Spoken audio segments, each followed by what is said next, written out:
Alors, la question des apprentissages fondamentaux est centrale dans tous les pays du monde, mais elle est particulièrement aiguë, je dirais, dans les pays francophones, parce qu'ils sont tous à un moment de leur parcours où il y a des réformes qui se font par rapport aux enjeux de ces premiers degrés. Donc les apprentissages fondamentaux, dans notre conception, dans notre définition, c'est vraiment tous les apprentissages qu'un enfant devrait réaliser pour être un élève prêt à accomplir une scolarité qui est la meilleure possible pour lui. Que ce soit en France, en Belgique, au Canada ou même en Suisse, ces 10 dernières années ont souvent été au cœur des débats la définition de qu'est-ce qui étaient les apprentissages qui étaient fondateurs de la scolarité des enfants. Quels étaient les apprentissages que tous les élèves devraient accomplir pour pouvoir entrer dans une scolarité. On va le retrouver dans le canton de Vaud, par exemple, sous l'appellation de socle commun. Ce serait quoi que tous les élèves doivent avoir acquis pour pouvoir bénéficier au maximum de leur scolarité. Alors parmi ces apprentissages fondamentaux, on trouve la question du jeu, du play en anglais, on n'a pas l'équivalent en français, de ce jeu de faire semblant, ce jeu de rôle qu'investissent les enfants. Ils le choisissent, ils investissent des rôles, ils négocient des rôles, ils écrivent des scénarios.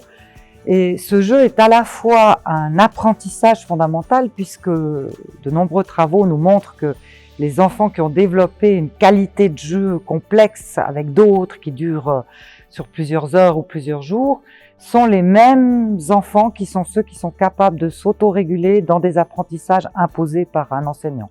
Donc on retrouve des corrélations très fortes et on sait aujourd'hui que ces enfants qui savent jouer, finalement, sont des enfants qui peuvent anticiper, qui peuvent réguler leurs émotions, qui ont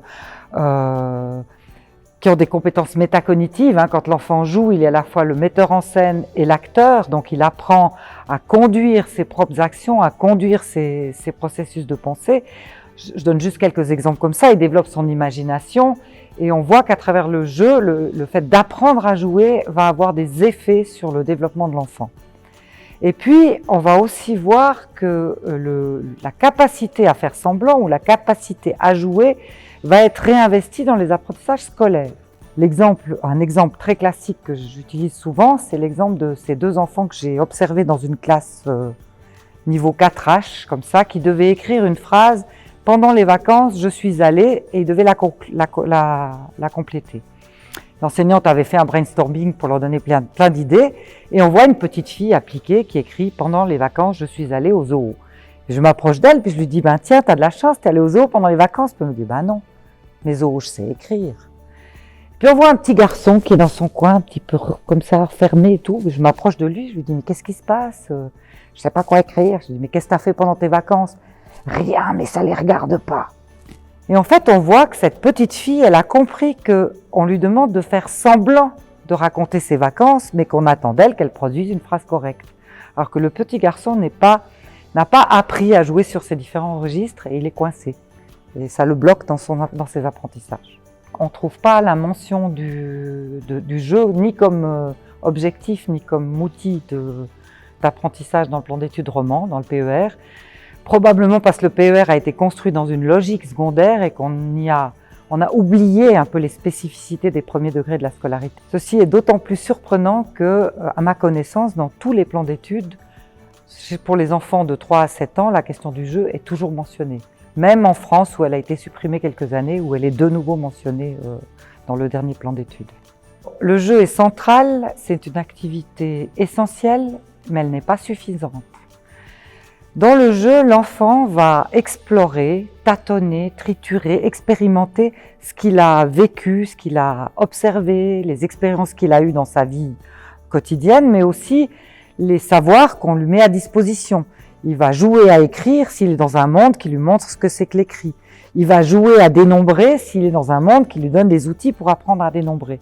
Et donc le jeu en lui-même n'est pas autoporteur, mais le jeu en articulation régulière avec des apports, avec des stimulations très, très fortes d'apprentissage plus disciplinaire, eh bien, l'articulation entre les deux va permettre à l'enfant d'explorer ces savoirs qui sont, chez le tout petit, encore très abstraits et qu'il a besoin en fait d'expérimenter pour de semblants, puisqu'il ne peut pas les expérimenter pour de vrai dans la vraie vie.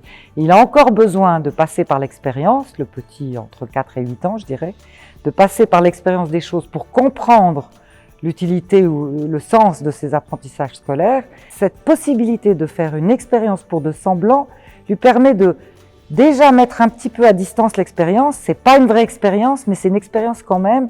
Et c'est un des grands enjeux de ce premier cycle, c'est d'apprendre à l'enfant à se détacher de son expérience directe pour pouvoir faire appel par la pensée à des choses qui ont existé, donc développer sa mémoire, ou faire par la pensée exister des choses qui n'existent pas encore, ce qui va être le travail de l'imagination. Et le jeu est un puissant médiateur de cette mise à distance, puisque dans le jeu, l'enfant peut se tromper, puisque c'est pour de faux, il risque rien.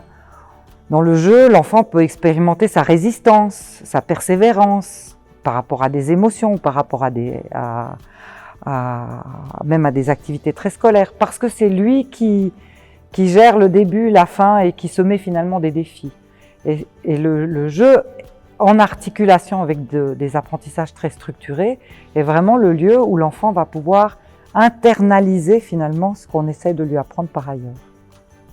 Alors, le conseil que je donne aux enseignants par rapport à la question de l'implémentation du jeu dans la classe, c'est d'abord de laisser un espace au sens double, de temps et de liberté de mouvement ou d'utilisation des objets dans la classe, un espace suffisamment grand pour jouer librement, pour pouvoir s'approprier des jeux. On a de plus en plus d'enfants qui arrivent à l'école et qui ne savent pas jouer, ce qui est un phénomène assez récent, puisque les générations précédentes apprenaient à jouer avec des plus grands, des grands frères, des grandes sœurs. Puis on a une génération qui a beaucoup d'enfants qui ne savent pas jouer. Donc un espace pour jouer avec eux, pour leur apprendre à jouer, comme on le ferait avec nos propres enfants, essayer de les emmener dans des mondes imaginaires, dans des rôles, de construire avec eux des scénarios, de leur lire des histoires pour nourrir tout ça. Et puis beaucoup observer. Qu'est-ce qui se passe? Qu'est-ce qui leur arrive? Quel savoir pourrait à un moment donné les aider à aller plus loin dans leur jeu? Puis leur proposer, saisir des opportunités dans le jeu, de leur apporter des savoirs peut-être plus disciplinaires. Et par d'autres moments, travailler avec eux certains savoirs et les relaisser dans des situations de jeu pour expérimenter, pour explorer ces savoirs. En fait, quand on observe un enfant dans le jeu, on a accès à ce qu'il a compris de ce qu'on lui a proposé par ailleurs. Par exemple, un enfant qui gribouille sur un papier quelques dessins, puis qui donne à un copain en disant « c'est une invitation à mon anniversaire, tu la donneras à ta maman », eh bien il nous montre qu'il a compris, il ne sait pas écrire, mais il a compris qu'une des fonctions de l'écrit, c'était de pouvoir transmettre une information à quelqu'un qui est pas là. Donc on a cette information sur ce qu'il a compris, ce qu'on n'aura jamais dans une activité dirigée. D'autres enfants vont s'amuser à dessiner des lettres, ça ne veut pas dire nécessairement qu'ils ont compris qu'ils étaient en train d'écrire. Donc dans le jeu, en les observant ou en jouant avec eux, parce que des fois on lance un peu des défis, on a des informations assez fines sur ce qu'ils comprennent de ce qu'on leur propose. Ça paraît évident quand il s'agit d'expériences plus émotionnelles. Dans le jeu, on voit un enfant qui va gronder sa poupée, qui va revivre des choses qui l'ont peut-être touché émotionnellement en regardant qu'est-ce que ça fait de gronder, qu'est-ce que ça fait de punir pour pouvoir comprendre ce qui se passe. On va avoir les mêmes effets par rapport aux apprentissages plus scolaires où on va voir comment ils réinvestissent le nombre, les cris, les schémas, les plans, etc.